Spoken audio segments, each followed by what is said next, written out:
I'm gonna have real questions for you. Yeah. So, how long between when you guys started to when you got the deal with Whole Foods?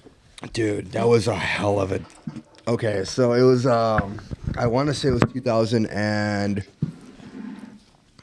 2015, maybe 16, something like that. Okay. I had been trying with Whole Foods. Like, you don't just like.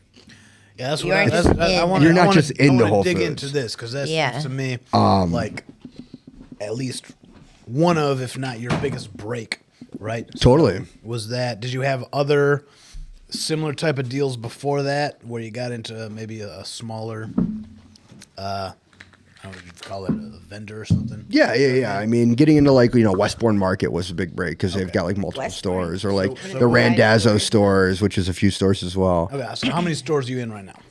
Dude, I don't know. You don't know. I don't know. Okay. No. Probably a good thing. Yeah. I can try to count. I'm not saying like locations, like Like what brands of stores? Yeah, exactly. Oh, in terms of like the big ones that you can name, for sure, Whole Foods is probably like the biggest one. But like I said, like Randazzo, Westbourne Market, Westbourne's big. Vincent Joe's, like stuff like Yeah. that. But like we're not in, Kroger, Target, Meijer, or anything like that. We were in Kroger for a short period of time under what was called like the Made in Michigan program. But then when the distributor that was doing that program closed down and got bought out, Kroger ended up stopping that program, which is a big bummer because they stopped buying from a ton of different local producers. Yeah. Yeah. So what's the process look like for getting a product into a grocery store? Like Dude, you just whole can't stop. thing. You just can't stop bugging these people. And I feel so bad when you're bugging these people, when you're just like sending emails, phone calls, showing up on their doorstep, doing everything that you possibly can to just like get the product in their face and show them that you're not a psychopath. Yeah. Like that's really all it's about, right? It's like, and for any of the people that are watching, hi, I'm Carlos. I would love to still be in your store. I swear I'm not crazy. Are you trying to go national or do you?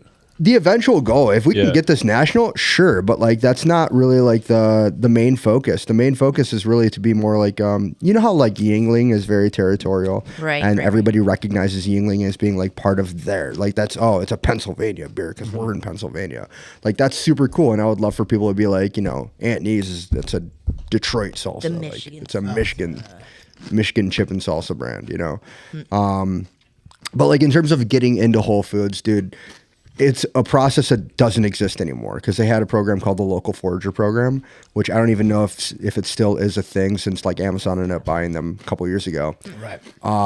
But back when we got in, it was like you had to fill out paperwork, you had to go to the store, have the store champion for you, and then you had to get that paperwork in with the regional office, which the Midwest office is in Chicago.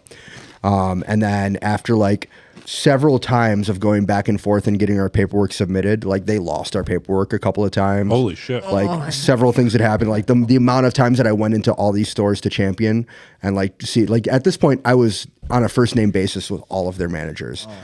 And they were like, "Hey, listen, we're really sorry. We're gonna really try to get this through." And then one day I saw in my spam inbox that I had a missed email from the person at Whole Foods corporate. And at that point, I had literally told my business partner at the time, dude, load up a over cooler, it. get in the Get car. there. We're going to Chicago. And we did. We drove to Chicago. And we ended up just going into the corporate office, which you can just Google.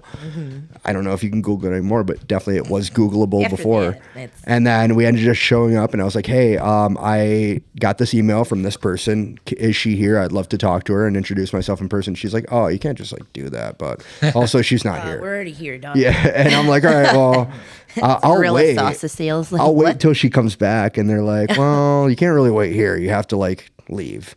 You can come back." And I was like, "Oh, okay." So as we were going downstairs, I looked at him and I was like, "Oh, you know what? There's one more person that I remember interacting with, like in email, because I worked with McClure's for like a year to kind of like learn yeah, the pickle people. and grow with those guys. Dude, great guys, Bob and Joe. Oh, that's those guys cool. became like Yeah. my older brothers. Cool. It's and good then- to have a mentor and you're like trying to get something going like that. Totally. Kind of the #1 Metro Detroit comedy podcast. No big deal.